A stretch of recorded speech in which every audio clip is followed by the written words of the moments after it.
Good afternoon. I'm Ashley Hopkins-Benton. I'm a senior historian and curator here at the New York State Museum, and one of the collections areas that I'm responsible for is toys. So today I thought I would give you a tour of some of our smallest, cutest, most adorable collections, and that is some of our dollhouse furniture and one dollhouse as well. So we have three different collections that we're going to look at today. The first was created by Jerry and Shirley Van Duzer, and it came into the collection pretty recently in 2018. It came from their daughter Claudia Keene. And the piece that really drew us in was a dollhouse based on a real home in Binghamton, New York. So here's the picture of the home. Jerry asked his daughter Claudia if she would like a dollhouse and to pick out a house that she was interested in. And this is the one that she picked. It was one that she drove by in Binghamton and absolutely loved it. So they went and took pictures, and he spent a number of months building this dollhouse with just really fantastic details. You can see he captured the wraparound porch. We can have a couple details of the construction. And right down to the porch and the windows. The really great thing about this collection is that the Van Duzers really documented their process. They took pictures as they were building things. They collected pieces of writing. So we know a lot about how they made the pieces that they did. And here's a finished view when it's lit up at night. And into one of the rooms with the fireplace. So the Van Duzers started making dollhouses actually by restoring an antique one. They went to Jerry's parents' house and they were cleaning out the attic, and they found a dollhouse just in pieces, totally taken apart. So they asked if they could have it and put it back together, and it turned into a thing that they worked on together. They built dollhouses, and then Jerry really began building miniatures, and we can see some of his works here. We know that he worked from furniture catalogs, contemporary furniture catalogs, so you could recognize these pieces from any furniture catalog that was common in the 70s. But he also has some pieces that are really in keeping with historical collections. So I love this piece here. Really reminds me of some very old pieces that are in collections of museums like the Met.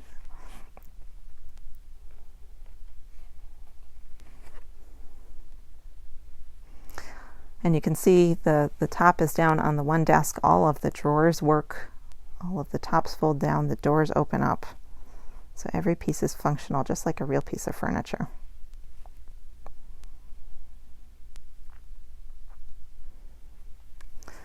I also pulled out another one of their books to show you a little bit more about the process.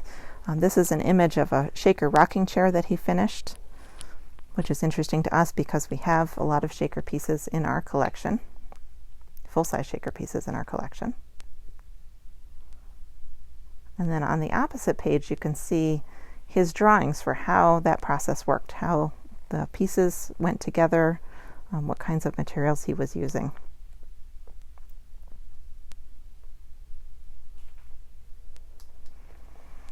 In the back here we have a bunk bed that he created. You can see really a contemporary style, and with this one we actually have the image from a catalog that it was inspired by.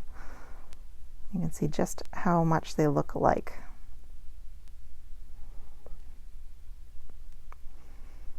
And of course, any good dollhouse has to have some lawn furniture and the kitchen appliances.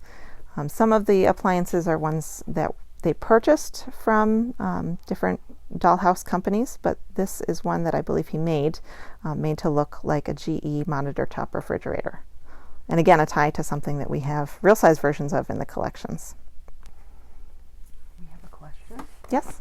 What model of refrigerator would that miniature have been modeled on? So the monitor top refrigerator, and I don't remember the exact years that was in production, but I can go back and answer that later. Great, thank you. But it is one that would have been made in New York State. So Shirley was responsible for the textiles in the collection. You can see her there working on sewing what looks like a tick for a mattress. She also made the carpets and rugs and quilts.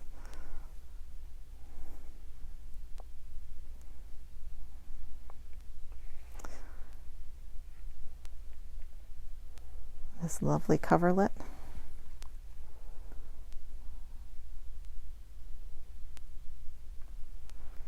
And Shirley also was interested in painting, so she did most of the miniature art that decorated the dollhouses.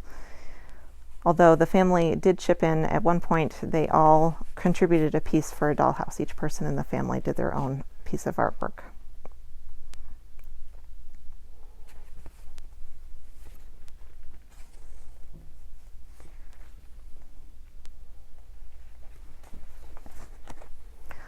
So the next collection, we're going to go a little bit bigger, and we have a collection that comes to us from Rochester, and this was collected by Laura Hosmer Brew.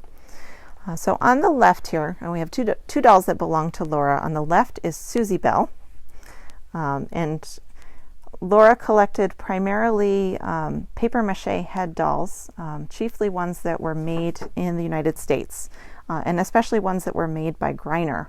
Greiner was a German immigrant who came to the U.S., and in 1851 he actually had the first U.S. patent for a type of doll construction, and he figured out a way to reinforce the paper mache heads with linen or muslin or silk at the seams, so they were less likely to break if a child dropped them.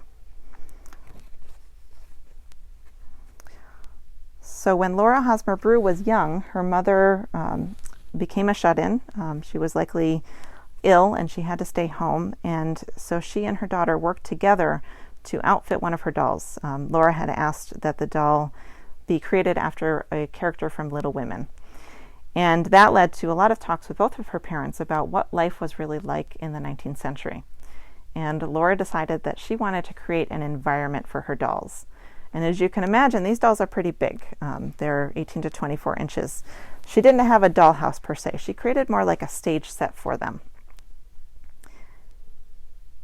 And over the course of her life, she filled it with things that were the right size for them, found from all different sources. So I've pulled just a couple of those. First, we can take a look at the images.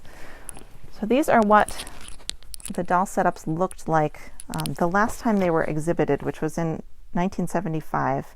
And that was at McCurdy's store in Rochester.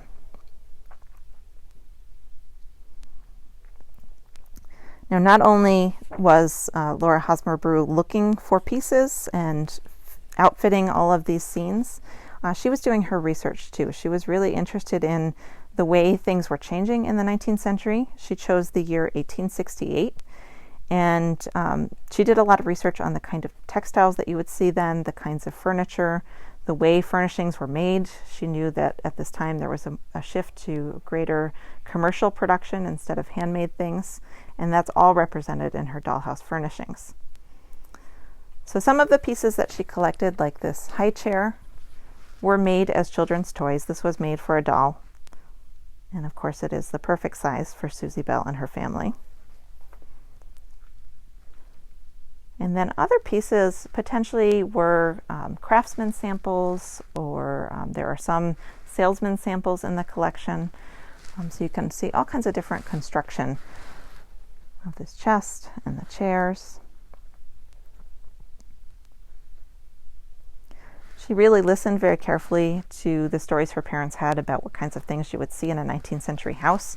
So we even have a miniature daguerreotype, which is a type of photograph, and an autograph book. We can see some tools that were perfectly doll-sized. An animal yoke and a washboard and a saw. And even some roller skates if the dolls wanted to have fun.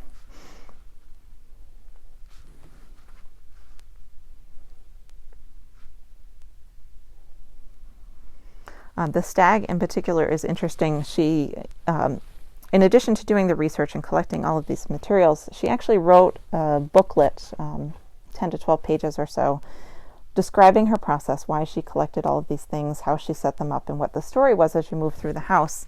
And she remarked that Victorian houses always had lots of stags, so there are multiple stags in the collection.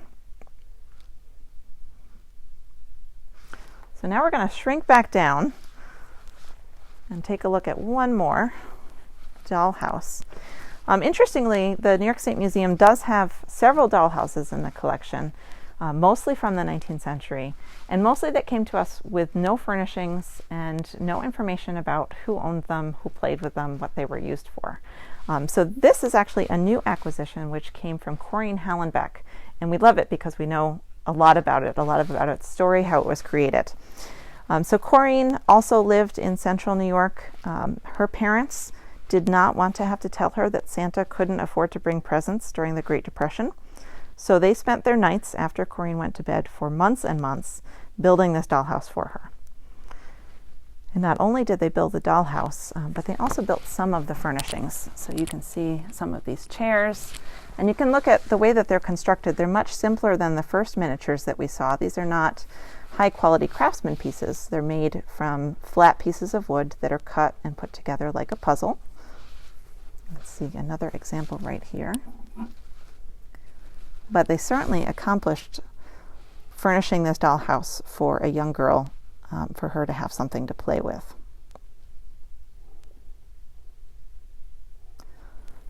Now there are other pieces that Corinne collected over the years. They're not all handmade by the family. So we'll take a look at the stove.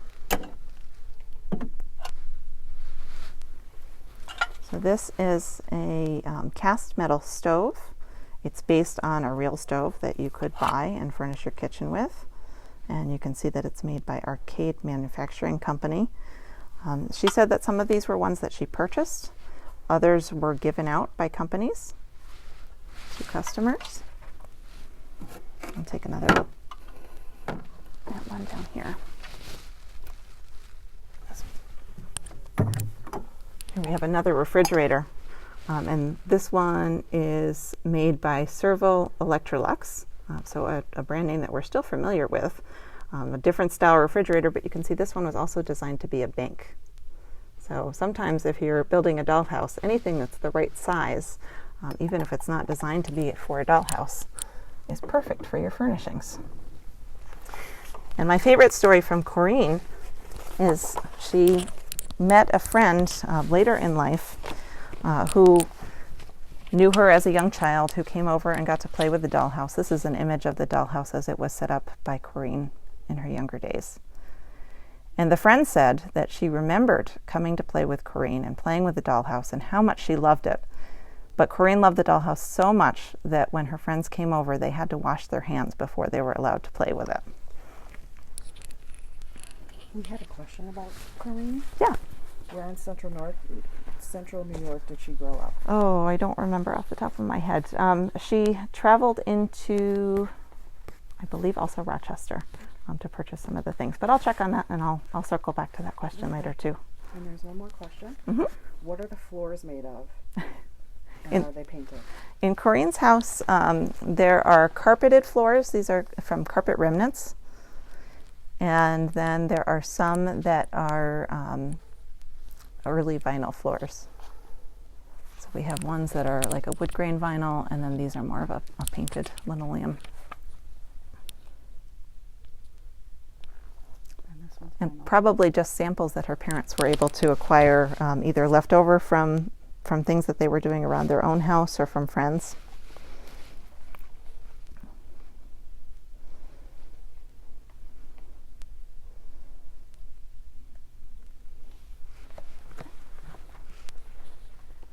Any more questions? That's all we have. All right. Well, thank you so much. I hope we get to put these on view at some time at the New York State Museum, and I hope you come back to see us when we can open again.